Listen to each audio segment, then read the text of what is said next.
to Behind the Curtain with Ade and Raan. This is a conversation we had with Geny Moreno Salamat on challenging core beliefs. Enjoy the show. Today, we have Geny Moreno Salamat. Thank you for mentioning my whole name. Quite a mouthful. Thank you, Geny. So it's one of these things, a coincidence where I saw a post by Geny, and I thought it was really interesting. So I got in contact via Instagram, and we had a chat. Then we had a really interesting. I thought it was going to be a 5-minute chat to introduce ourselves. It turned into an hour's conversation. More than an hour. Yeah. So then Ade had a chat, and I thought it really coincided because the last 3 episodes, Ade and I have been talking about looking behind the curtain of beliefs, and when we spoke about exactly that. So I think it was perfect timing. It was postponed by a week, but it always happened at the perfect time. Yes. Thank you for letting me do that. Out of respect for what happened in Texas. Thank you. Yeah, and that's where you live. Where are you? Yes. Yeah. I'm in Houston, Texas. Okay. And been here for a long time. My goodness, over 20 years now. Yeah. Time passes by so fast. Yes. So let's a little bit. Ron sent a little something about you. So you're born in the Philippines. Health coach, diet and nutrition approaches from a holistic approach, mental and emotional well-being. So what got you started in how did you get into that? Yeah, it's that's a long story. Is it that, can I say your name? Do I Ade? Ade. Ade, okay. Yeah. I was professionally an engineer before becoming a mind-body health coach. And what I was mentioning to Raan before when we got started talking, it led me to this space now because of my own life experiences. Coming from the Philippines, it was tough childhood, and it's always about survivability. Okay, and I carried that experience and what shaped my personality, my belief system, carried that into eventually transitioning to America. Okay, coming into America, and I've experienced so many traumas in life. Failures, not knowing who I really was. And working off of a template, I would say, and I like to call it operating system that's deep within my subconscious or unconscious self, that's really driving my experiences in life. And I kept finding myself in the same patterns over and over and over. And even if I would say, okay, when I got into the States, America, I got into the idea of, okay, gonna have a family, marriage, 3-room house, 2-car garage, buy into this idea of a construct. And we label that perhaps in society as, you're successful in life when you get to this point and you're happy, But the truth is, it's not the definition of happy. And so I decided to search. I've always wanted to find different avenues of thinking. I think what led me to that space eventually are the continued failures that I kept experiencing in life. Now, I see a failure, but really the failures is not a bad thing. It's just my spirit leading me into a space of healing and into a space of really getting to know, getting back to my authentic self, like who really is Geny? What does Geny want? What will make Geny happy? Not this, what makes my family happy? you know, what makes my friends happy, and putting on this public persona, right? So that I wouldn't be rejected. And because, you know, I think deep inside we were wired to want to belong. Yeah. And I guess I wanted to belong, you know, coming into the United States, no family in Houston. I lived in a very, you know, very communal society, where everybody knows everybody, you know, is the kind of hometown I grew up in. You can literally go next door and ask for a cup of sugar, and you just let them know that you can return that back later on, you know? So I came from that kind of childhood life, and then I lost all of that coming into America. So in a way, I got into this state of limbo. So here we are. The anxiety set in, depression set in, even suicidal ideations. And I got into wanting to understand, why do I carry these patterns? And I started to just take a pause, you know, what's happening with my life here? What do I really want? I got involved with people. I got involved with a relationship for a long time. And I thought that relationship was going to be fulfilling, but it was not. Okay. So life really brought me to a lot of life lessons, you know, to make the story short. And I began to started to shift. I had to do something with my life, and I got into mind-body medicine. This is really the time when I got to really had to face myself. Yeah. And is there someone that was sort of a catalyst, like a teacher or a family member or someone that got you thinking in this, like really going outside of the box in a way? I had to attribute it to my teacher in Tai Chi. When I got into the mindfulness part, you know, Tai Chi, Qigong, meditation, I signed up for a class in Tai Chi in 2016. This was also one of the toughest periods of my life because I had already transitioned out of engineering, okay, and going into the health coaching business. And I was trying to make ends meet. So that's a big transition. It was a big transition. It was a huge pay cut. How did your family feel about that? To be quite honest with you, some are neutral and some are not so on board, you know, and they found it really, why this is a crazy decision. You know, so why make this decision? And the thing is, my reason for doing that is because I'm not happy. You know, I wanted to stop living a lie. Okay, so when I made that decision, of course, my former husband at that time, the person that I was with, was not happy with that decision, obviously. And I didn't get the support that I needed. And it became very tumultuous. And it became very clear that I had to do something. I had to choose me, you know.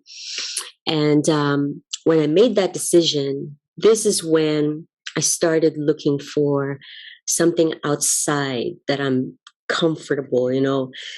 Diet, going to the gym is comfortable for me, okay? Doing those same set of behaviors every day. So, but my body, I could tell, was feeling broken, okay? I was even going to the gym during that time quite often, but I kept having some pain when I would wake up in the morning. You know, I felt like I almost thought that I had fibromyalgia, but it was just really the stress, the stress. So of, you know, trying to manage everything, you know, trying to get into this new space, you know, new beginning in my life, new business, making that transition, while at the same time also trying to manage a relationship that was not supportive, you know, and it became quite volatile. So I got into Tai Chi. I gave up my membership at the gym, and this is all I really did. I can tell you, just so that I can come back home to some peace. I wanted peace most of all, you know, at that time. I did Tai Chi 3 or 4 times a day. I would walk, and I would go to Tai Chi class once or twice a week. And that teacher led me to really understand and invite me, you know, look inward. What's going on with your breath? And I had no idea. My breath was so shallow. You know, I was carrying my upper torso like an armor. You know, my shoulders were up closer to my ears, and I'm looking back, and I was like thinking, wow, I had no idea that I was doing that until someone told me. So that teacher, my Tai Chi teacher in 2016, was my catalyst. And it led to working together in Tai Chi projects, and what eventually led us into the mind-body medicine world. You know, yeah. And that was, mind-body medicine started in 2017. That's when my actual training began. Yeah, wow. And yeah, I watched Raan sent a YouTube video when you were talking about the importance of the breath. Yeah, I'm not always conscious of my breath, and I do some of that shallow breathing, like you talked about. And I think you mentioned, you know, well, can you talk a little bit? How do you work with that breath with difficult emotional content, such as trauma and stuff like that? Okay. So I love these questions. I can talk about this all day, but I know we're not going to be here all day. So, you know, when we experience trauma in life, right, we have an internal state inside of us that's known as your autonomic nervous system. You know, that's a primitive part of us that's unconscious to us, but it's working in the background constantly. And, you know, by the grace of God, I mean, it's really beautiful that it was placed there for a reason, because it's very adaptable. Okay. It's meant to deal with hardship in life, you know, whether it's coming from work, emails, you know, hardships in relationship, right? Paying bills. I mean, who doesn't have a bill today, you know? So, I mean, it's very adaptable to these things. However, when it becomes chronic, right? Now you have a chronic state of stress. Now you're turning on what we call the sympathetic nervous system of that internal state. This is where your body is beginning to break down if it's a prolonged period of stress. That prolonged period of stress, certain chemicals in your body gets released. Okay? Cortisol is one of those things that's a main chemical that gets released in the body. Can you repeat that? You when you said that word, you broke up a little bit. What was that? Cortisol. Cortisol. Okay. Cortisol is a main stress hormone that's released from your nervous system, actually from the adrenal glands, you know, to be able to cope with the stress that you're going through. And it's really meant to be acute. Like an acute state of stress, we can handle that. That's okay, right? We can always return back to a state of relaxation and equilibrium. And this internal state is yearning for stasis. You know, it wants homeostasis as much as possible. But if not, if we continue to stay in that chronic state of stress, physiologically speaking, there are now some things that will begin to take place. Okay.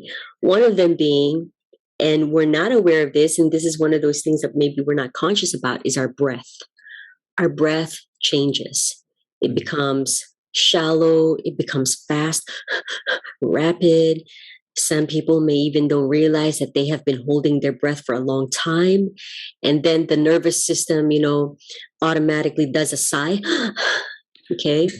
But whenever we go through something traumatic, you know, it changes the diaphragm, the entire being, our entire body gets into a state of shock. And perhaps we hold our breath, and then it dysregulates the movement of the diaphragm. And so now we become heavy and hard. The fascia becomes too tight, okay, for lack of oxygen. When was the last time you guys had a trauma, and you noticed something changed and shifted in your body? Right? I think we can all share some form of episodic memory here, an episodic trauma. Like, for example, when 9/11 happened, right? I mean, I can remember exactly where I was, and I was just, glued at the screen, and perhaps I was not thinking about this. We get out of our conscious state, then that internal system is trying to protect you. Now your breathing becomes shallow. And usually the tendency for us too is that we have a tendency to suppress our emotions. Yeah. It gets repressed. I think this is another layer of something that happens in our upbringing, right? Yeah. Part of our upbringing is not to talk about the difficult stuff. I know that coming from my family, it's not easy to talk about emotions, or it's not encouraged, because to talk about emotions is not a strength. That's a weakness. Yeah. Okay. So when you asked me earlier, how does breath can help with coping with emotions? Well, your breath actually gives you access to your emotions. It gives you access to your consciousness, and it allows that internal state to really relax, put a pedal on that sympathetic state, and then allowing the other side of the autonomic nervous system, which is your parasympathetic side. This is literally happening inside of us. When the moment you take a pause and just slow your breathing down through the nose, right? And then you engage the belly, you expand the belly, you're basically now turning on that parasympathetic state. Now that parasympathetic, other chemicals begin to get secreted, like oxytocin, okay, feel-good hormones, serotonin, even improvement of blood circulation is improved. You're improving your vital signs again. Blood pressure begins to come back down, and sugar and heart rate. And so now you come back home. Our true home is the parasympathetic side, where we feel more connected within ourselves. And so I see this in my own patients in the clinic. A lot of them carry themselves up, and they don't really, I see them breathing. I know that. And they tell me that they're breathing. But what I ask is, are you breathing efficiently and effectively? And then I assess, I look at the way they breathe. If I don't see that movement of oxygen, and how do I know that? If the only thing that's moving is your chest this way, which is something I often see, you're not moving that oxygen down into the belly, so that you can really feel your belly moving up like a balloon and collapsing down. Okay. When you can feel that, the gas exchange happens, your diaphragm is being engaged. And then it's almost like you're allowing for things to just let go. And then those emotions that you've been suppressing for a while, they do come up. Yeah. And so what I often see are tears, and they're not used to that. And to them, that's like foreign. And normally what I would just say is, allow yourself to feel this moment. This is actually a beautiful thing. So yeah, your breath definitely helps you access your emotions, especially the ones that you've been suppressing and repressing for a while. Yeah. I mean, I think a lot of us, including myself, have done that since childhood, because it's kind of like, you see when kids get scared or something happens, they don't have the conceptual framework to process this stuff, so they kind of hold their breath and they, and that can be you're growing up, you're not really conscious that you're doing that. It just becomes a way of navigating through life. Yeah. And you might notice also as kids, let's go to those childhood years, if y'all don't mind, when you see a child that's maybe scared, right? You can even see the posture of this child caving in, right? Our shoulders go in, and it's like a way of trying to make ourselves small because perhaps we're not feeling good right now. And that is really your nervous system kicking in, trying to protect you. And it can get adaptable. Our nervous system can adapt to positive or negative experiences, right?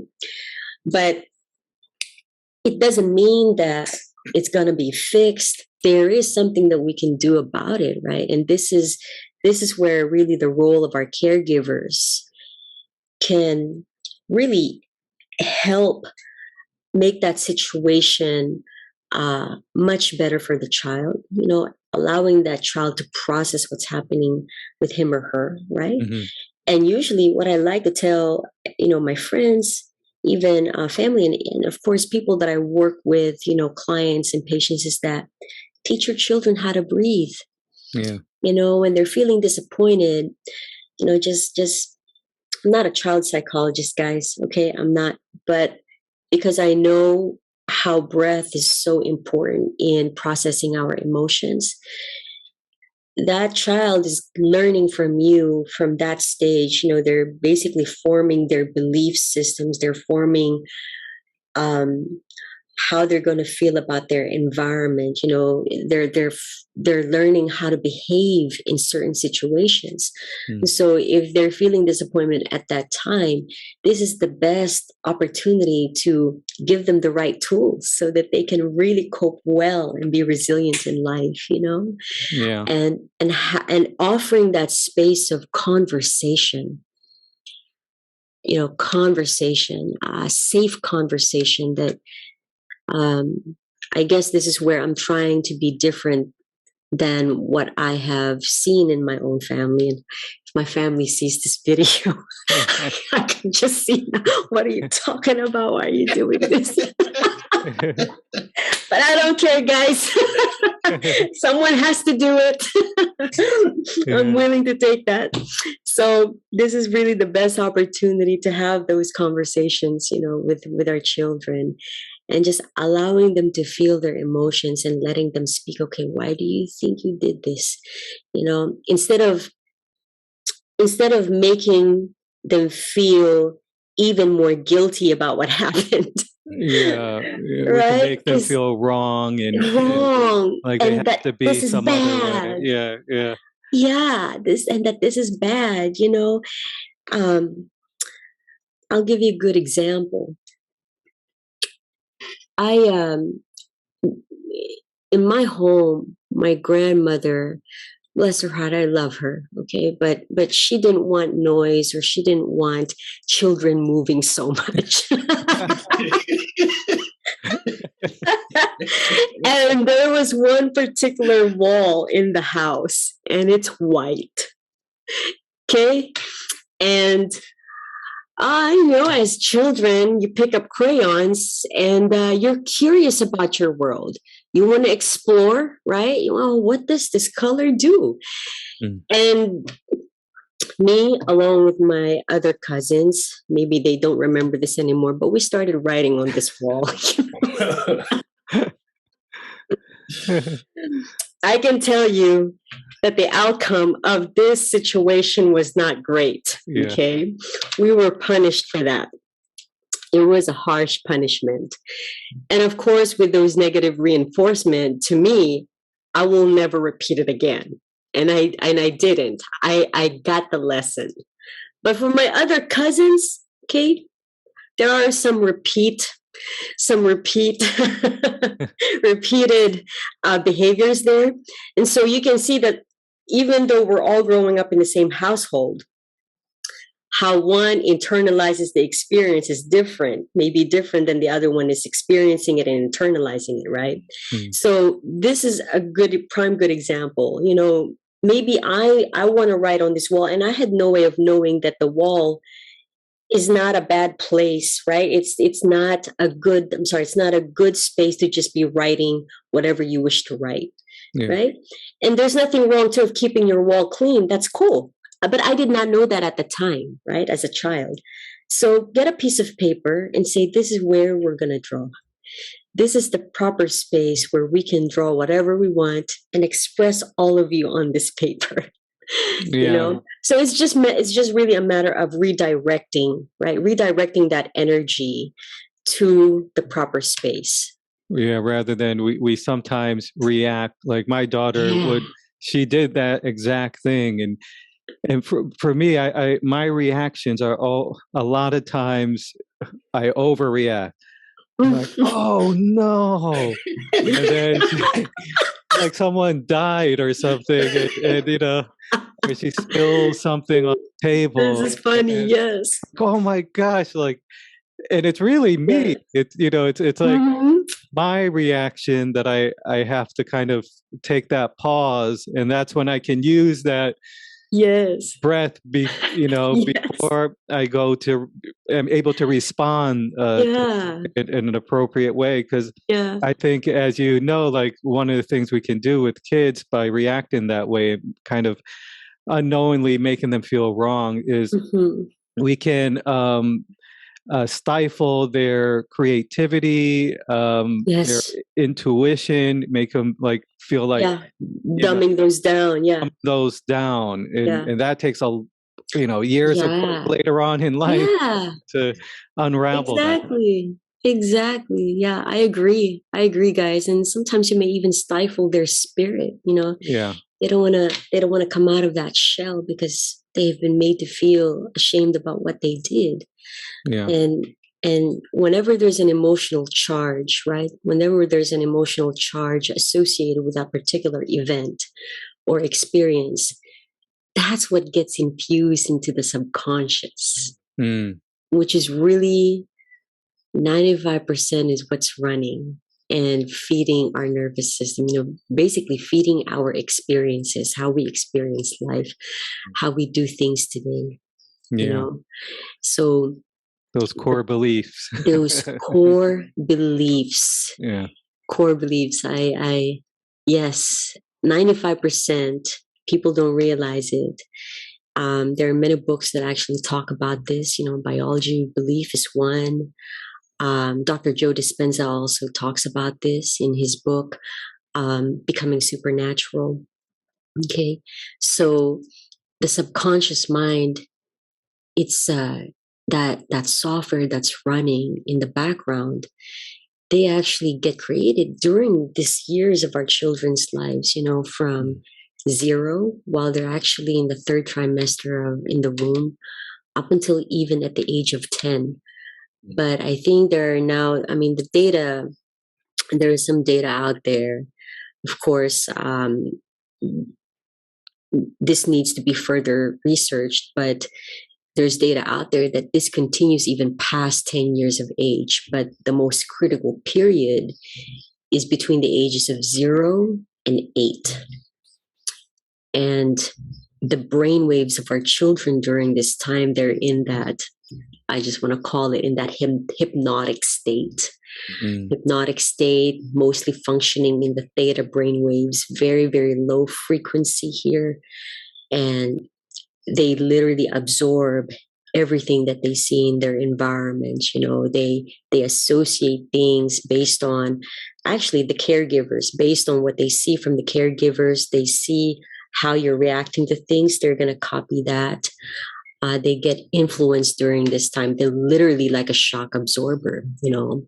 So it's just good to be mindful about, you know, these stages of their lives, you know, because this is the critical period. They're forming their core beliefs. They're forming their perception in life.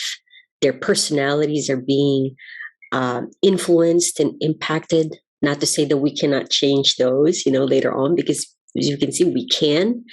You know, this is very plastic, meaning our nervous system can definitely stretch, right?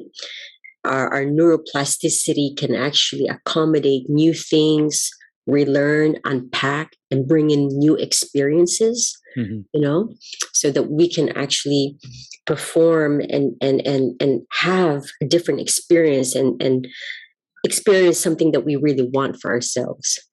Yeah. Yeah. Yeah, it's interesting that there's this, I forget the author's name, he wrote the 4 agreements.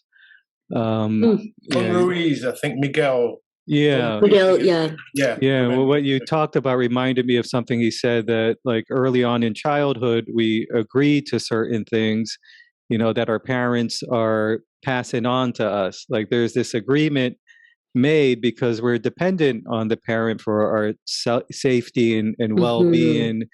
And so we just take things to be true, and then that sort of forms this this reality, and it's so connected, it seems, to the survival mechanism as well. That's why it seems like it's hard to at times to step away from, to loosen up that grip. Yeah, because they're habits that's been formed since earlier on. The deeper that habit has originated from, it's, the harder it is to kind of break free from that. But not necessarily like it's not possible. Of course it can be, right? We know today that we can reframe those limiting beliefs, but we got to do something very uncomfortable. We gotta step outside of our typical environment and be willing to really meet ourselves where, number one, where we hurt. Where we meet ourselves where we hurt. We meet ourselves where we have to be okay with being uncomfortable to really go over that hump. Okay. Our brain, our genetics, really requires that in order for change to happen, and expect that it's not going to happen overnight. And so we do need to practice some patience.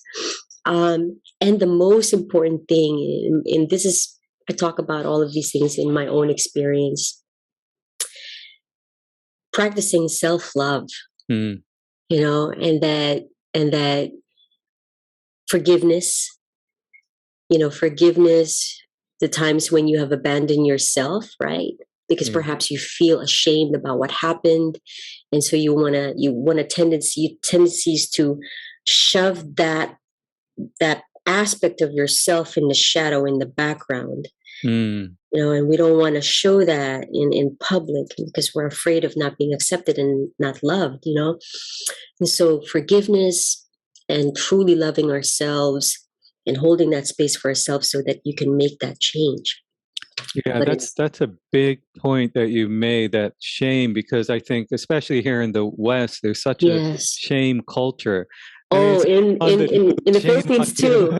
Yes, in the Philippines too. The Asian culture too carry a lot of shame. It's a shame culture. Yeah. Yes, I did not know it was like that. In fact, before I came to the U.S., I always thought, this was my upbringing. I always thought that it's the Asian culture that carries a lot of shame. It's a shame culture. I did not know that also existed here. And then I came here. I see and talking to different people, I realized, oh my gosh, we all went through the same stuff. Yeah. Just different geography. Yeah, and I like you talked about kind of stepping into that discomfort, into those unfamiliar places, and I think luckily, like there are people that can help guide us, like you do, and actually, like I really appreciate Raan, because Raan is constantly doing that. It seems like his whole life is going into these unfamiliar, places. I think this is why we ended up talking for a long time, because I'm the same way. I thrust myself in situations that are uncomfortable because I'm trying to challenge that fear that I had inside of me, So uncomfortable spaces, yes. Geny, we can grow from those. Yeah. Geny, are there times when we think that we're being positive, but underneath it is a layer of unconscious negative beliefs about ourselves. Say that again. I'm sorry. Are there times that when we think we're being positive about something, but underneath that is a layer of negativity about it? So we think one way, but underneath it is something else going on. Yeah, that's a cognitive dissonance, I would say. And I don't particularly buy into the positive thinking. And here's why. I don't want to lie to myself, but I'm okay with not being okay. Mm-hmm. I don't want for my mind and my body to be at war. Yeah. Okay, because it's always been at war with one another. And the last person I want to lie to is myself. We really can't lie to our nervous system. So this positive thinking, I guess there's a culture out there in our society today where that's what you see. You see it in social media. You see it on Facebook. And I'm trying to understand myself as to why do we put this up? And during my meditations, I always set an intention. And one of the things that came up is that maybe we're not feeling comfortable to meet where we're hurting still.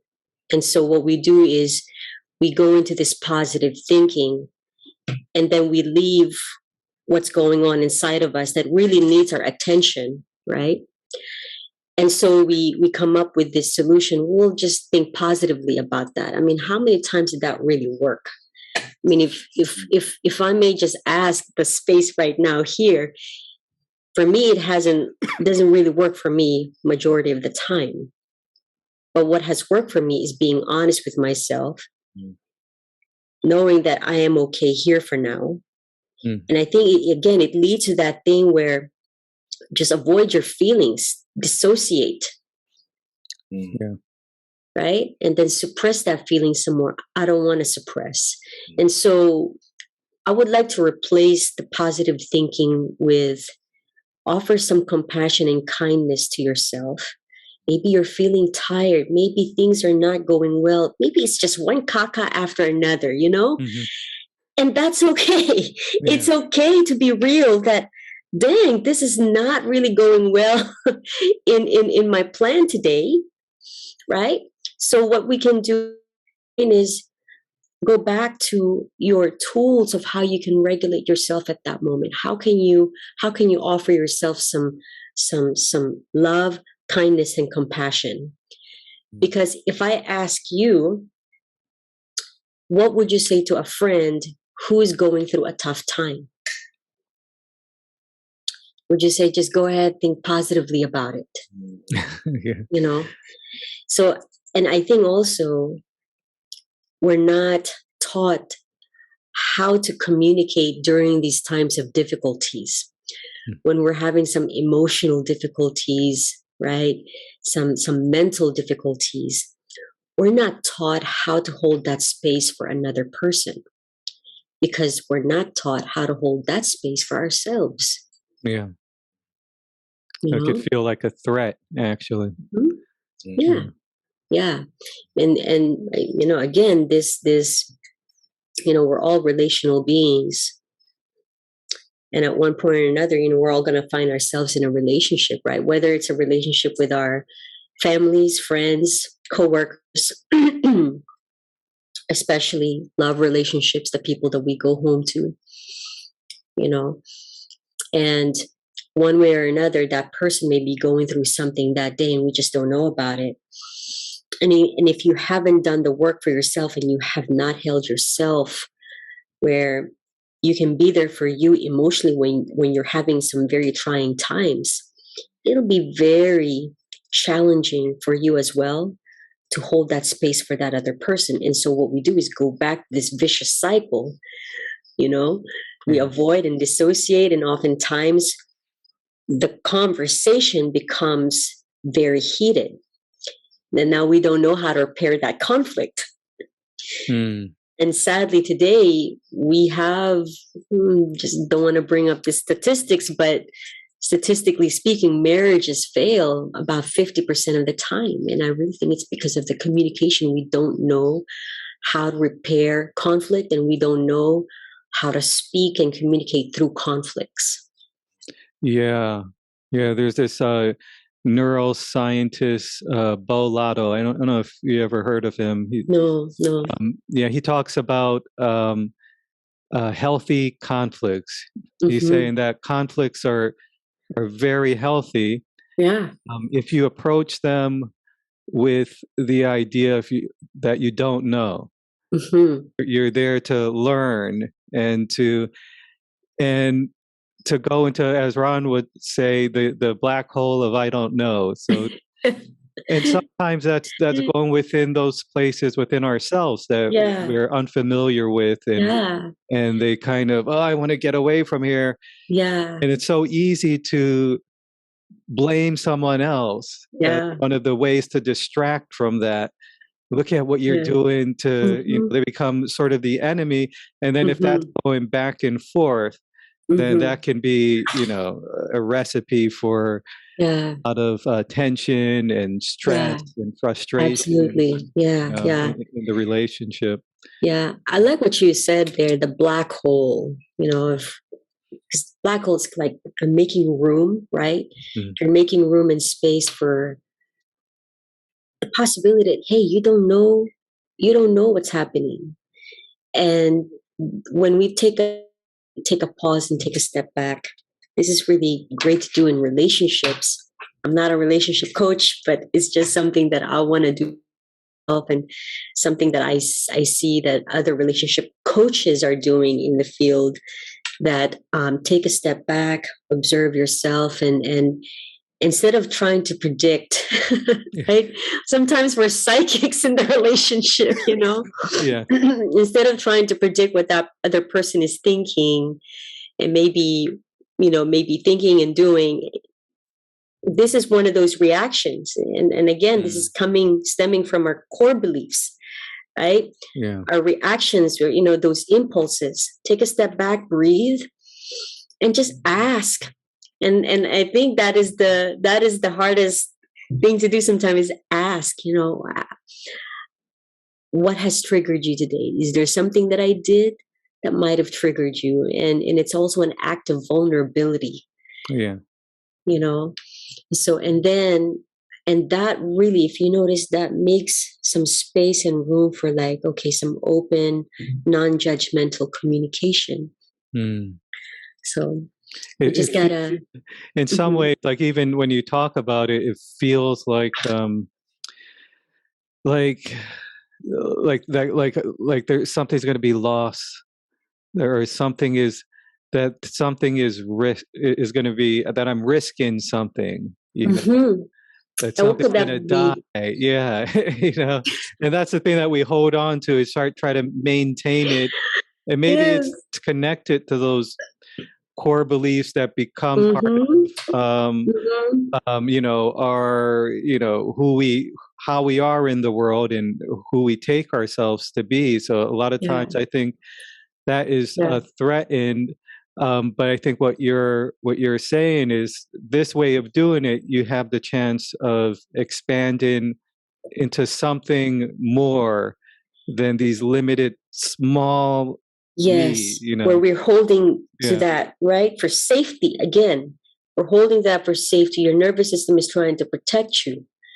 But as a conscious human being, it's your responsibility and our ownership as individuals to overcome that, to see ourselves in these situations when that begins to happen, when you got to be able to catch our limiting beliefs, those impulses, those reactions, right? We can do it by the way of practice of meditation, because it slows the frequency, the brain waves down, right? And then you begin to see yourself in the situation. You begin to feel your body, what's happening with you. And so I don't want to digress. I can literally digress and just bring me back. But I think in this moment, when there is a moment of conflict like that, you allow the other person to really see you. Mm-hmm. And I think what you were mentioning when we're holding on to something, because you're risking something, you're risking a part of you that's going to come out, and trusting the space and trusting this person that you may be having some conflicts with as to what's happening with you. And I think the risk is this: we're afraid that this person is not going to love us anymore. We're afraid that this person is going to abandon us the moment we speak our truth. We're afraid that we're not going to be accepted. And you see, to the core of who we are, those are the things that really matter to us. Yeah. You talked about the belonging and how that is so important. Yeah. Our babies, when they're born, there's a whole reason why they need to be given to the mama, to feel them skin to skin. It's for their survival.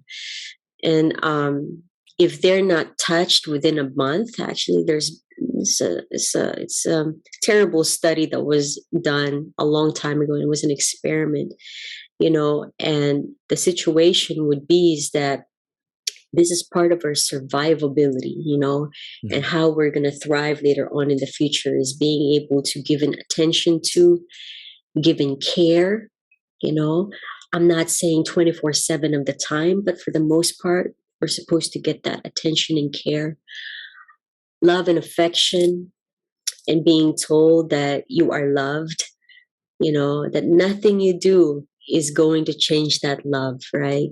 But I know we don't live in a perfect world, and I know that our parents did the best that they could. But in today's times, especially now, we're becoming, I think, more and more conscious. This is something that we can actually incorporate in our lives, just becoming more mindful of those things, because it does form. I don't know if you guys have heard of attachment styles, how we show up in relationships, how we attach to people.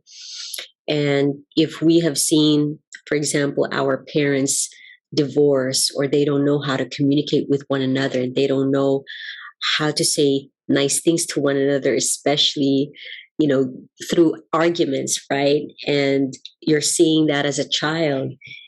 Inside of you, you're probably, you may be internalizing that experience, and it can impact your behavior later on in the future and how you even show up in your own relationship. Yeah. Yeah. Yeah, I've had experience with all of those. Oh yes, me too. Yeah. I was like this. I was this like great meditator that just meditated for 5 hours, at a time, and then when emotions came, I bypassed everything, and then I was like, "What? Me? It's you." But I wouldn't say it's you. I would say, in my mind, I would say, "Oh, this poor person. They just don't. They're not at that level." So yeah, funny. But life has a way of bringing it out of you, and so that dam will burst at a certain point in all ways that aren't really pretty. No, it does not. It doesn't happen when you're alone. Yeah, it does not. Yeah, those things are going to happen when you're engaged in the presence of other people. Yeah, and the one that's going to mirror, reflect, and bring those out of you sometimes are our chosen lovers, the people that we spend a lot of time with the most, spouses, life partners, and whatnot. It comes up and shows up in those situations, in that space. And I think these triggers are a good thing, guys. I that's how I approach triggers, even anxiety. It just simply means that there is some more healing that needs to be done with you individually. It is not your partner's responsibility to take ownership of that, but it's your ownership as an individual to understand why this is coming up for you. Why is there still an emotional charge here?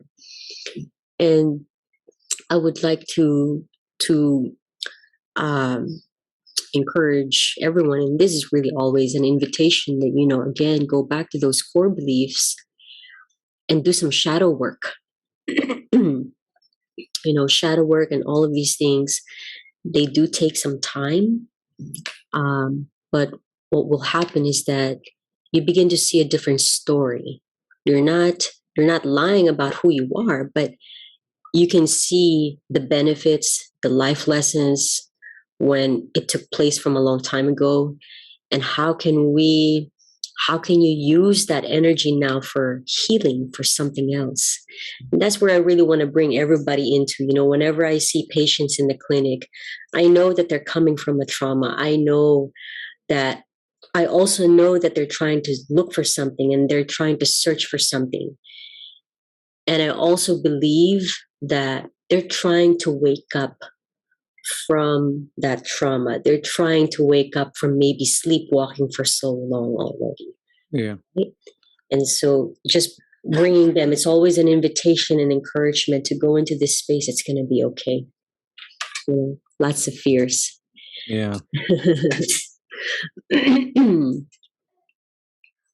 What can happen to the physical body if we carry around these stresses and strains? Oh my gosh. Decades? Definitely lots of physical pain. I would like to encourage everyone to look at this, view this documentary called Emotion Code. And also Becoming Supernatural. That's a book by Dr. Joe Dispenza. Incredible stories in those documentaries. And also the documentary called Healing. Is it Heal or no? It's just Heal. I'm sorry, Heal. So, how does all of these traumas, emotional stressors, chronic state of stress, if we don't deal with it, turn into what you're saying is how we feel them in our bodies, right? Well, those things our emotions have physical manifestations. That has been known. Dr. Andrew Huberman actually showed, it's one of his podcasts that I like to listen to. He's a neuroscientist. Awesome research that he's been doing. He runs a lab and he also does podcasts about this. And it's been shown that depending on our state of emotions, our body actually produces a heat map. It produces some energy and produces heat. And on this heat map, it shows you're carrying that emotion. For example, anger, it's situated mostly in the upper here, upper torso, and then in the chest area, and you see that heat map coming out. So how do they manifest? They can manifest in pain. And there is really a scientific explanation to that, because like I mentioned, our bodies are governed by rhythm and chemicals. So if you're in this chronic state of stress, which again, I'm going to mention the sympathetic nervous system, your body breaks down in this mode. Okay? The body is not able to heal here. Breaking down the body, it's suppressing your immune system. And that immune system is also suppressing your secretory IgA levels. That's part of the white blood cells that helps you, protects you from infection, protects you from invaders from your environment. And so basically, when you're in this state of stress, whether it's mental and emotional stress, other compounding stressors that come from our environment, right? Work, or even not knowing how to relax for yourself because maybe perhaps you feel guilty from taking some moments of time for yourself, right? Filling up your cup. That is also a form of stress. Or poor sleep, oh my gosh, today we hardly sleep. This is the actual unknown pandemic that we need to take care of, you know. These are stressors. So from a compounding of all of these things, mental and emotional stress, the brain changes the way it copes. You're releasing certain chemicals and you don't have an unlimited supply of that. So elevated amounts of cortisol in your body. You're also releasing some inflammatory cytokines. This is all coming from the nervous system. That changes the internal states of your organs of the body. And it also changes the way blood is circulating. Your nervous system now is going to prioritize what is needed. Mm-hmm. And in the state of stress or sympathetic state, those blood, right, which contains our oxygen, are mostly going to go to your big muscles of the body because it's thinking that you got to go into fight or flight. Mm. Okay? That is still intrinsic in us, you know, fight, or we either flee the situation. And if we don't know how to regulate, the nervous system or ourselves, meaning returning to the parasympathetic nervous system where our body can really heal, those things can come down so that the body can recuperate, rejuvenate. Now you're inviting tension, you're inviting things to invade in your gut, okay? Because we do have a garden here, and our health really begins from our minds, from our thoughts, and then all of the gears, all of the other organs or functions in the body begin to take place, okay? It begins to move. So this chronic state of stress is going to lead your body into a state of dis-ease, okay? Meaning different organs or different functional systems in the body is not going to be regulated. Yeah.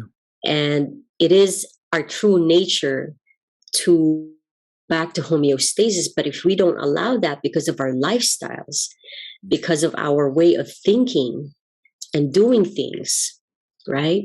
Then you're literally deviating yourself. You're moving away from health and well-being. Wow. Yeah, like everything you just said, it kind of like there was a point in my life where it felt like I would get back to this reset point. I think you called it what was the word? Homeostasis? Homeostasis. Yeah. Our body wants that. It yearns for that. Yeah. Yeah. So that, like, when I was younger, it would get back. I would notice that. And there was a certain point in my life, like when I became an adult, where that didn't happen as much. And there's this constant stress and tiredness that I thought is just normal process of aging. And now what you're saying is like, no, that's not normal. You know, that's just, that's just something that, a habit, like it, that I've gotten myself into, and then we just kind of ignore it. Okay. Yeah. Drink more coffee, or we get that second win. I need this energy. Yeah, so the second win. Yeah. Coffee, Red Bull. Oh my gosh. Please, not the Red Bull. And if you don't mind, I would like to ask a question, because you mentioned that you think it's normal to just keep on going and just driving yourself,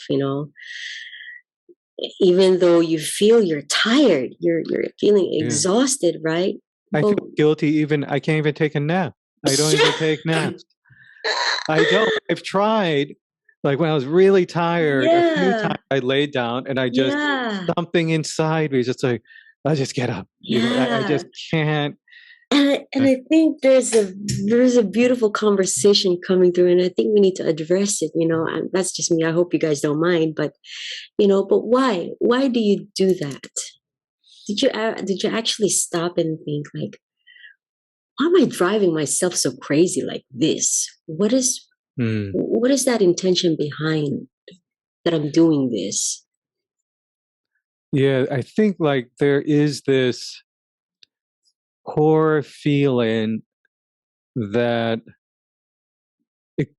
some of it comes from this place of undeserving. You know, like I don't deserve to rest. Like I can even feel when I'm saying it, like in my sort of diaphragm. Yeah, you feel it in your body, right? Yeah. There's this like, no, you gotta, because if you do, then you'll be okay. You know, it's like, okay, you're enough. You know, because you stuffed off these things. You did these things. Yeah. You know, like just the idea of, even when I say I'm going to relax, it's not relaxing. Like I watch a movie or something. It's not very relaxing. Yeah. You know, so some of the things that I do to relax, because I'm sure you're still thinking about you know, it's just still stimulation. You know, there's just still a lot of stimulation, but just sitting there, like really just relaxing. So there's part of this feeling of undeserving.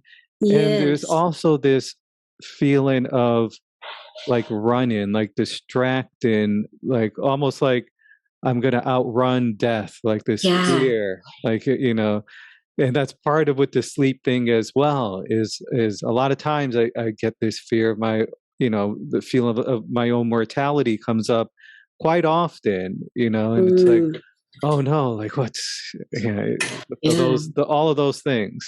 Yeah, what we could be distracting ourselves away from, you know. That core belief of undeserving is so real. I often hear this amongst people I work with, and even in me, you know, that I am undeserving of a relaxed, abundant life. Yeah. You know, or I'm undeserving of having a beautiful, wonderful relationship with another person. And I think because we see this from growing up, again, I always want to look back as to how I saw people in my family deal with things, you know, that feeling of undeserving. I remember scarcity growing up, always rationing, always. I remember, this is a funny thing. My grandma gave us about this long of a Roca bar, a chocolate bar. Yeah. Okay. And again, my family was viewing this. There's 4 of us cousins growing up during this time, you know, and I was the oldest. And they sat us down at the table, and we are to share this bar into 4. You know, it's like, the truth is, there is another full bag. So I was like thinking, of course, at that time, so wow, gosh, this is really going to be small, you know? Yeah. So why not just go ahead and give us all a full bar, right? And again, the feelings of, I don't deserve to have this full bar. This is something that I got to continue, you know, working on, even within myself. I got to learn how to embrace the parts of me that's still unresolved, that I'm working on, you know, and also learn how to embrace the parts that are healed, and embrace all of the in-betweens that I have, you know, so that we can actually reframe it. So that feeling of undeserving, holding space for that. So I also think that when you start looking at, you know, these unconscious beliefs, you allow other people who you're around to look at their own as well. And something really extraordinary can happen in these places. Absolutely. Then you become a catalyst for their healing. And hopefully when they do their own work as well, it's kind of like a domino effect, you know, and it begins to just organically move through different spaces, different relationships, and that is really awesome. That's a beautiful thing. And I think I'm hoping that this is why I do my work. I'm very happy with what I do. Is that every person that I have a space and talking to, in front of the screen, I'm hoping that they would become the catalyst in their own family. And really, without saying it directly in so many ways, but they become the catalyst for breaking a generational trauma that continues to fester one family and one generation to the next. Yeah. So that's a beautiful healing. Yeah, you said in one video, I think what you said is what the world needs is empathy. Mm-hmm. Can you talk a little bit about that? Yeah. Empathy is one, being able to hold, again, that compassion, kindness, starting with yourself first, right? We always have to be part of the equation. And that way you can also hold that space for someone else. And when we hold that space for you as well, there is no judgment. You let go of shaming yourself, embarrassing yourself, the negative self-talk that continues to spiral down. It leads to your reality, these negative self-talk, right? And so empathy, then, when you have worked this through yourself as well, when you are in a setting where there is conflict, we can exercise empathy here because it allows us to open up to what that person may be going through, right? We don't have to agree. And empathy is not about agreeing with that person. Yeah. But it's about an agreement where I will listen to your story. I will listen to your story, and I will make sure that I will work with my filter because I might be triggered as well, right? Yeah. And I will listen to your story without judgment, and you let me know how I can support you. Empathy. And so when we practice this, and again, this is not something that we learned. Mm-hmm. This is something that we have to learn today. Yeah.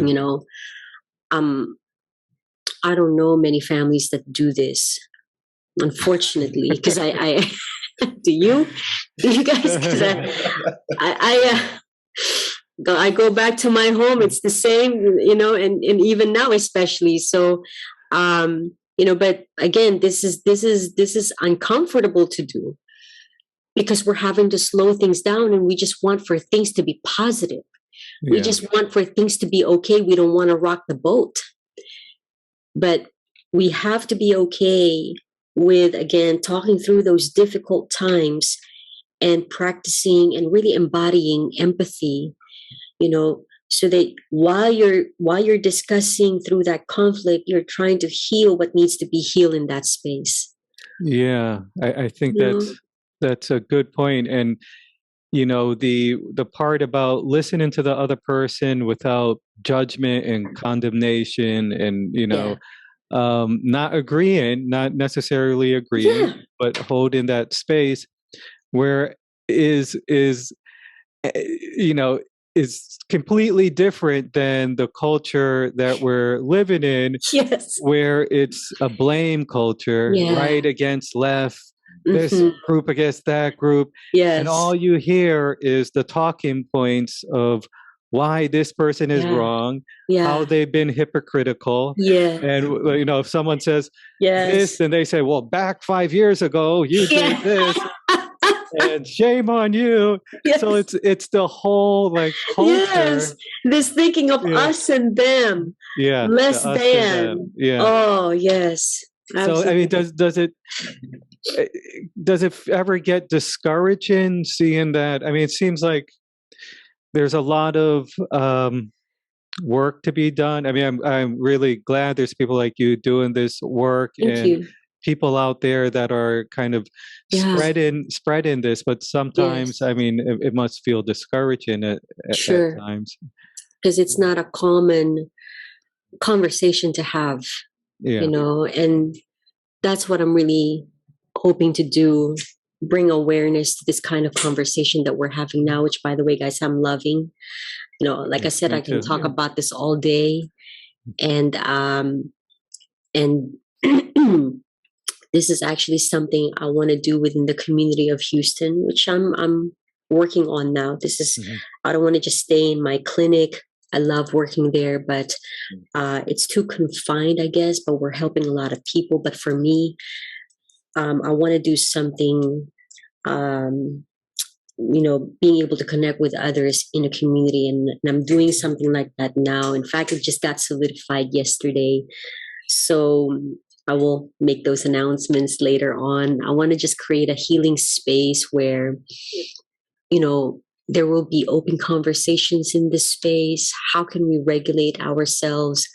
You know, I believe in being able to govern your own mind and your own body, you know, and to truly heal.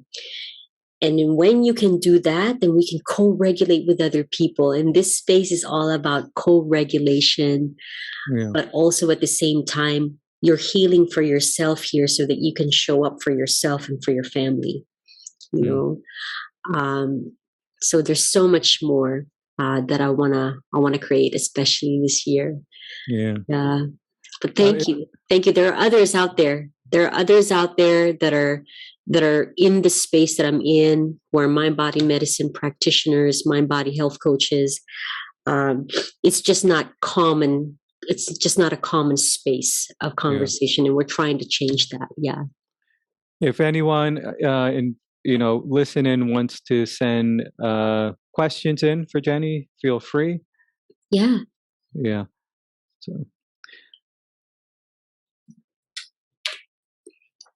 What's really incredible is that when you have these conversations, you're in Texas, I'm in London, and in New York, and you see what's possible with just having these conversations. And Ade always talks about creating community.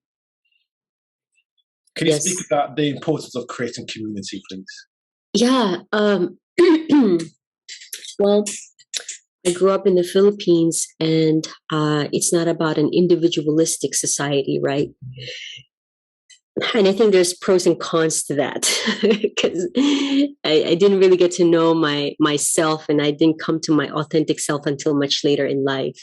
But there were also a lot of good things that came out of it. I don't want to just say that it was unpleasant or anything like that.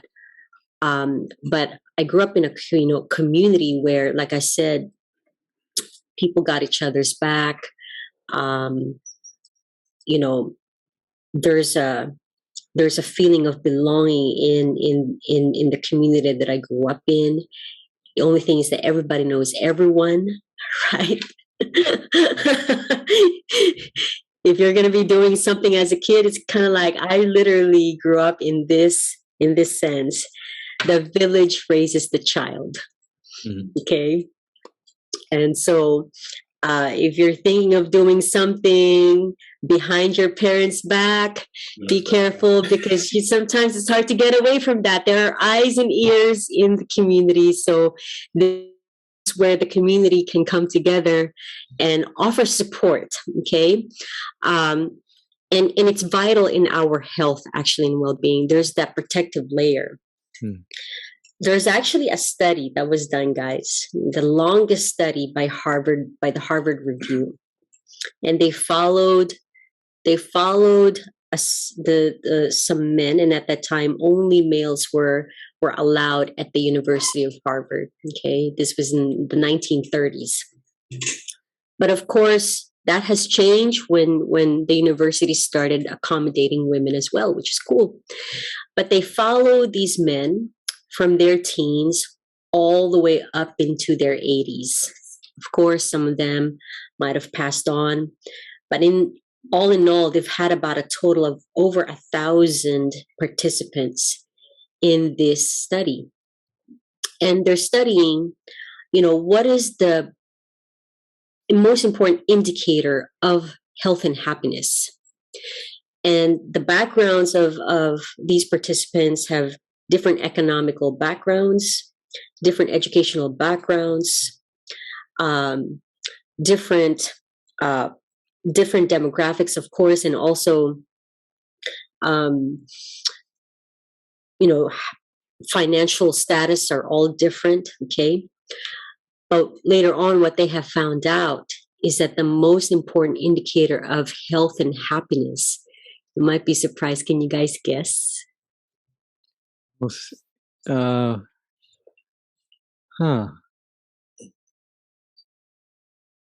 I know that when we talk about health, our food has got to be important, right? Yeah. Exercise and all of those things, and sleep. Yeah. Yeah. But they're not. They're not the. Okay. They're not the. They're not the best indicator for health and happiness. Actually, for longevity. Is it a connection with other people? Yeah, relationships. Oh, okay. It makes sense. Yeah. Makes sense. It offers us that protective layer, because it's important for our mental and emotional health. Because when we're okay here and here, our physical being is also going to follow. Yeah. And that rings true, meaning not just relationship amongst, life partners, marriage and stuff like that, but I'm talking about also the community itself, the environment, a supportive relationship. And that supportive relationship or environment can be coming from family, can be coming from friends, So just as much as I encourage my patients to say, to change their diet, to be mindful of that, to be mindful of sleep, to be mindful of movement. The most important thing that I tell them is that be mindful of the people that you allow in your life. Be mindful of the community that you thrust yourself in. Is it a supportive community, or is it the kind of community that doesn't support your happiness or doesn't support your goals? So yes, community, which fosters relationships, which of course fosters your mental and emotional health, is very important in our mental and emotional health. Yeah. See, I talk often to Raan about my desire to build community. But the flip side of that is I grew up I was always a loner. So yeah. I have a hard time. It's difficult sometimes to relating with people because a lot of my insecurities and things like that. Yes. Come I hear you on that. I hear you. And I'm very ultra aware of when I'm maybe hiding, and not wanting to, I was talking to Raan, I think for weeks recently, and every time I talk to him, I feel this tension, and then I realize I just been sharing what was really going on with me at that time. And then I was like, actually, Raan, I've been feeling very sad and lonely and all this stuff. That's actually what's going on. And then, oh my goodness, that is so real. Yes, it is true. Then we had a great conversation after that. Yeah. It was like, it sometimes gets to that place where it does. The body, like you said, the body doesn't lie. The body's reacting, right? Yeah. Your body's reacting, and you don't. It's almost like, stop it. Yeah, exactly. Stop it. Yeah, it's like, this is where you're not supposed to. Your rational mind says, come on, we got to do this. Let's go. Yeah. But your body says, no, I don't want to. Let's just stay here because it feels better in here. Let's not show the world who you are. and then with the mind, it goes to, okay, you're not reacting, right? You're not coming up with ideas. You're not good at all of this. Yeah, you're not good enough. Chatter and, things like that. Who's going to listen to you? Yeah. And who are you to be talking? Exactly. Yeah. So let me tell you guys a story. Oh my goodness. This was in 2017. December 2018.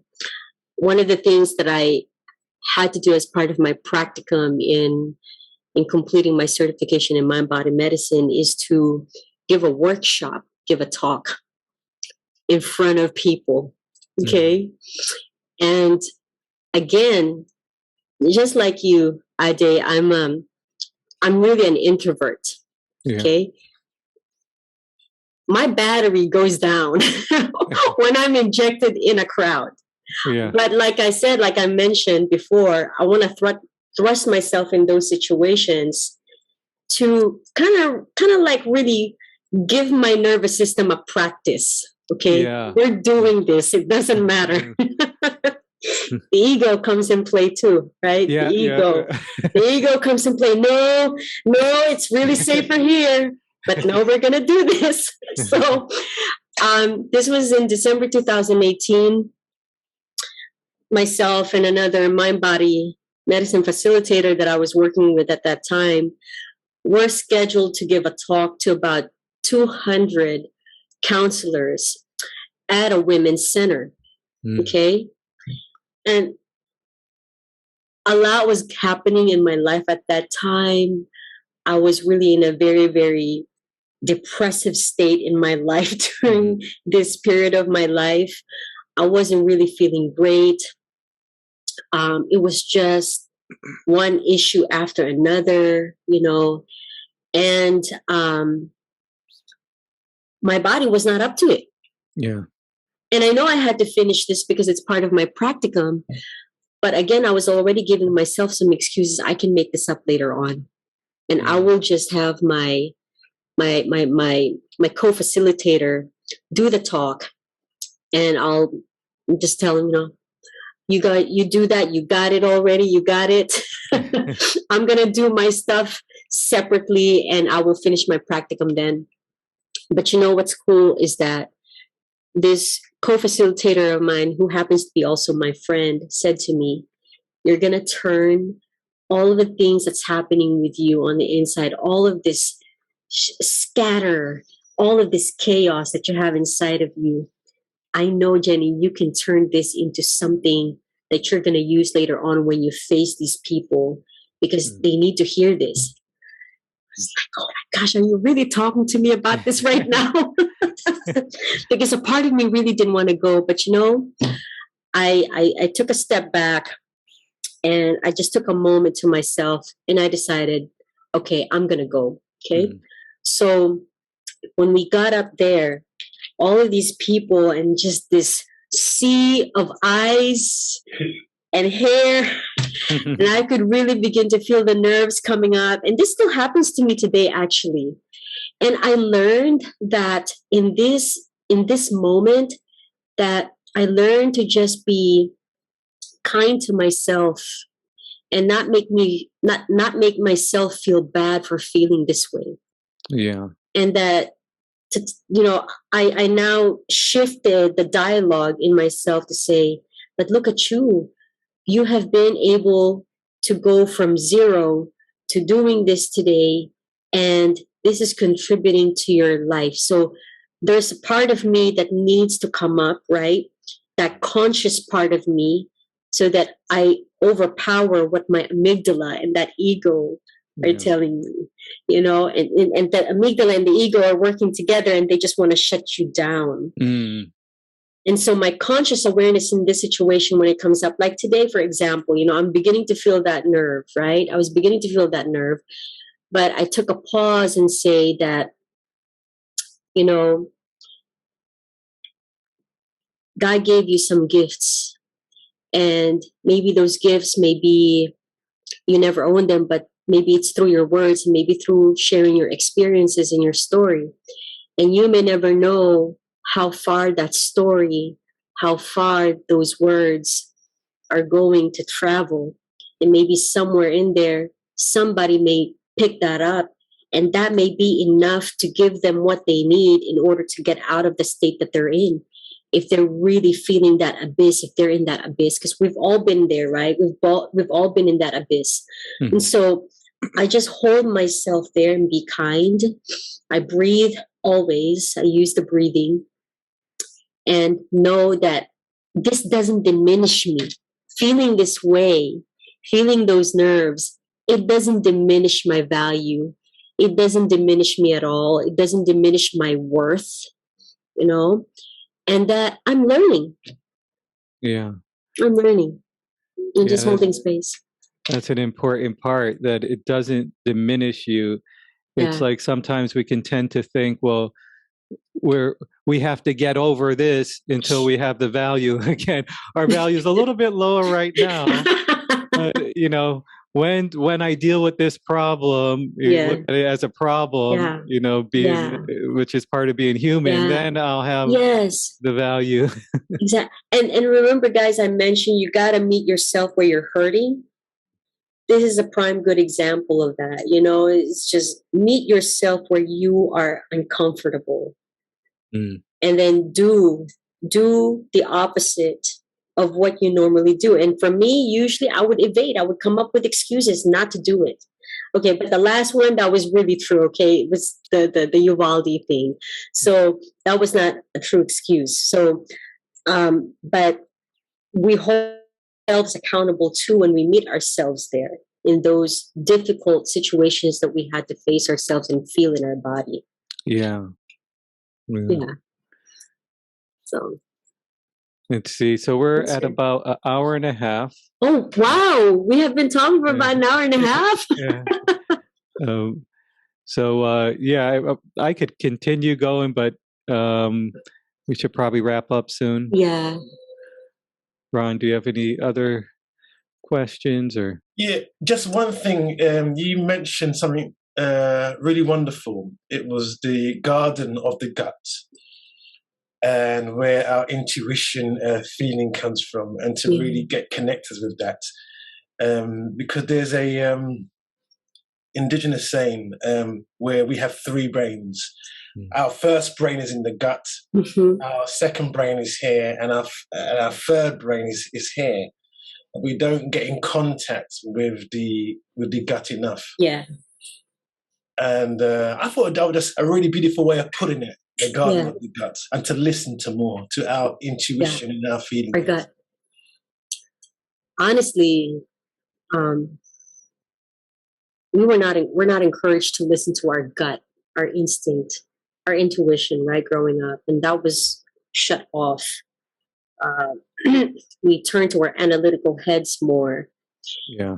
And when we live in our analytical heads, you know, a beautiful friend of mine mentioned to me, if you're constantly in your business address right here, you know, you often miss the experience of coming home to your home address. You know, that's the gut, and here the heart and the gut, you know. So it's just not encouraged to rely on those natural instinct and our intuition and gut instinct. But honestly, the more I listen to my gut and intuition, it has led me to beautiful spaces that I had no way of even bringing up like today, you know, had I not listened to that gut. Yeah, it is something I'm trying to become more familiar with. And, you know, when the culture and a lot of society is analytical, and they use so-called reason and logic, pundits and experts and everyone saying that this is the way that you should think. And you know, also family and friends may have that same Yes. reason, and which sounds very familiar to the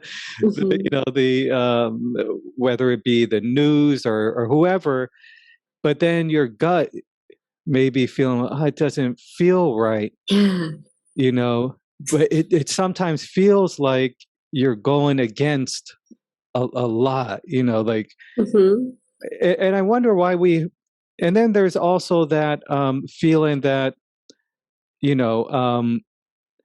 for me in particular, that I have to make my case. I have to argue my case to someone.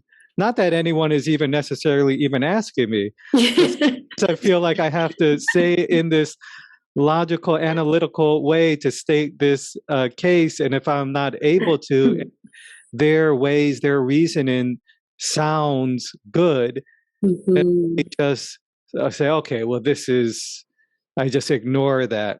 There's a lot of fear connected with that.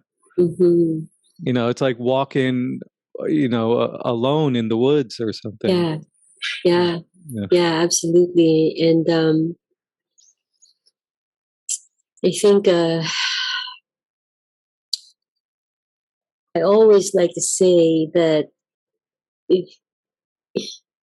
have you ever said yes to people, but deep down it's really a no? Yeah, many times. many times, right? The question is, why'd you say yes? I can come up with so many reasons why now I said yes, because I wanted to people please. Yeah. Want you to accept me, Yeah. I want to belong to your group, whatever it was, whatever the case may be. I want you to see me as an equal. Or sometimes I find myself in my own workspace.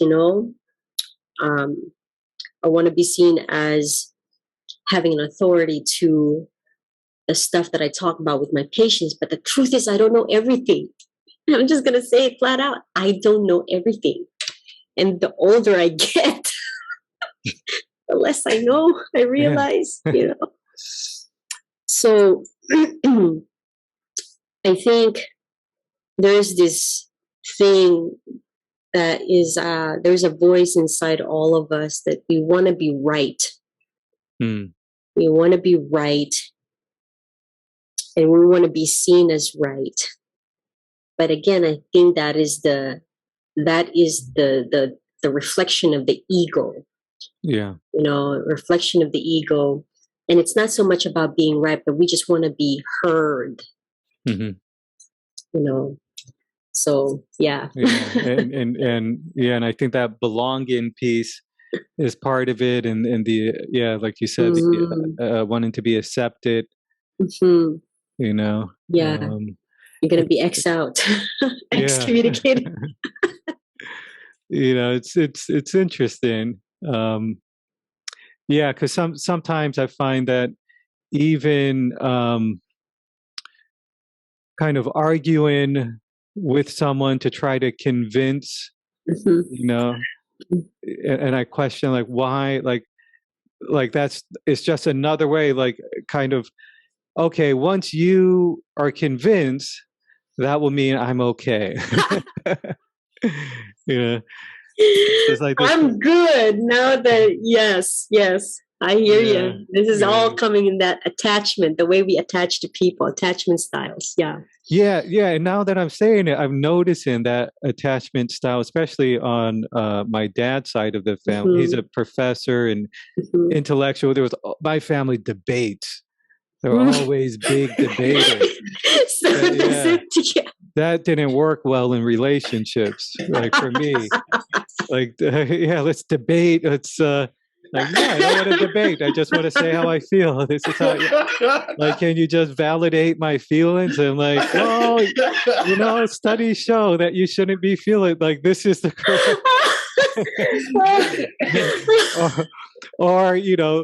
Or just like when someone shares their feeling, well, this is what happened in the past. That other people have felt the same way.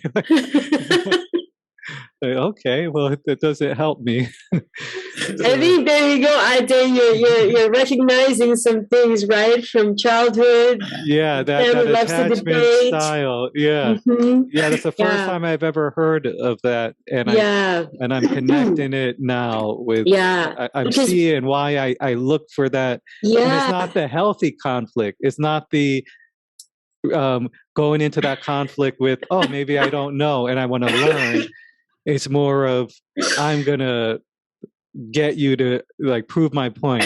Yeah, be right. Yeah, you know? Yeah, exactly. And the you guys should take your attachment styles if you haven't done so, because it really will show you a different layer of really discovering how you come up and show up in relationships with others, you know, particularly in love relationships. Yeah. You might be anxiously attached, the avoidant kind of person that attaches, want to just, you know, make things okay again, but just really put things under the rug and stuff like that.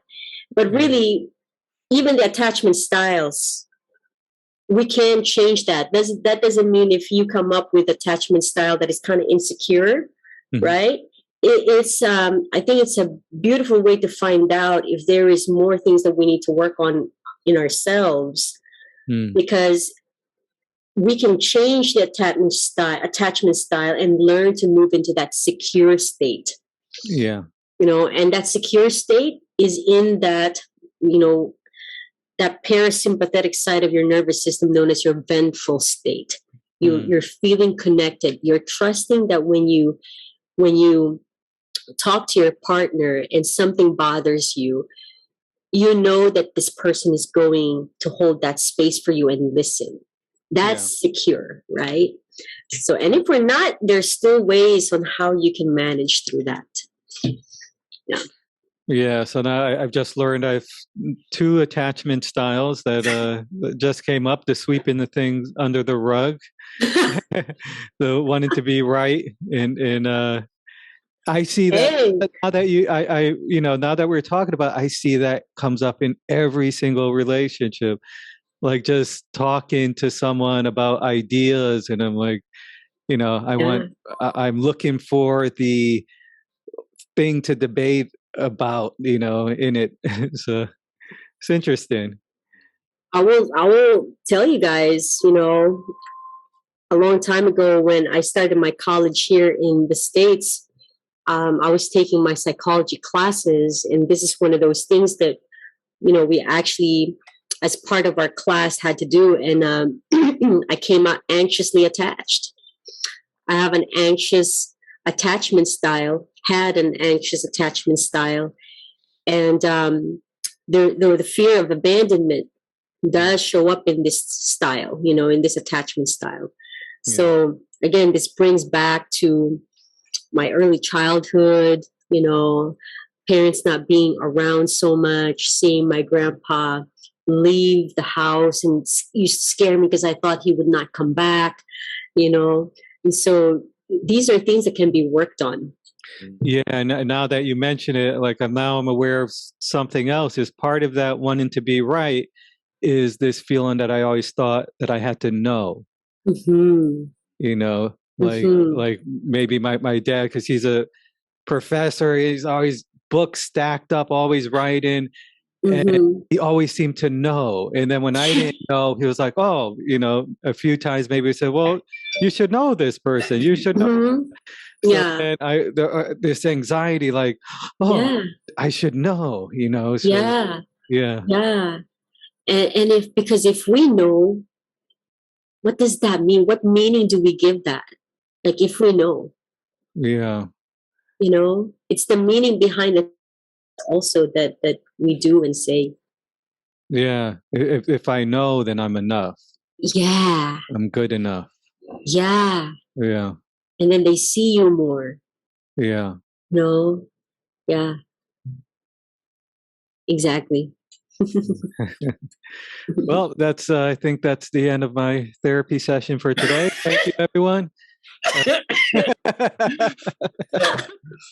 This has been a wonderful conversation, Geny. Yeah. Thank you very much. It's been therapeutic, guys.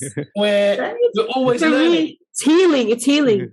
We're always learning, and we definitely, we would love to keep you in touch. Oh, please do. I will stay in touch with you guys too. Yes. Please, Yeah, please do. This is awesome. Thank you. Thank you so much for, recognizing, to allow me into this space and for having me here. Yeah, really, thank you. It was an honor. Thank you. And it was an honor too. Thank you. We plan to. I'm going to edit this, which just means put a title at the end and some music at the beginning and end. Okay. And then post it. It's always going to be on the Facebook page, but I'm going to post the video to YouTube, to our channel, and I'll send you the link. That might be easier to share with people. Yeah, absolutely. Because not everyone's on Facebook. So. Yeah, definitely. I will share it with my own space as well, in my own space. Okay, great. Awesome. Thank you Thank you guys so much. Have a beautiful, beautiful weekend, okay? You too. I'll reconnect hopefully soon, inshallah. Oh, and one last thing. If anyone wants to work with you, or how can people find you? So it's gonna be they can go through Health Luminary, and I can give you my email. It's grjmoreno@gmail.com. They can send me an email asking me for my services, or if they want to work with me, and I can respond by way of email. Okay, if you can send either me or Ron those links, and I'll post them in in this video, and I'll put it on the YouTube page as well. I will. Okay. I will send them over. Thanks so much, and thank you everyone, all the viewers for watching. Thank you. Bye everyone. Bye-bye. Bye.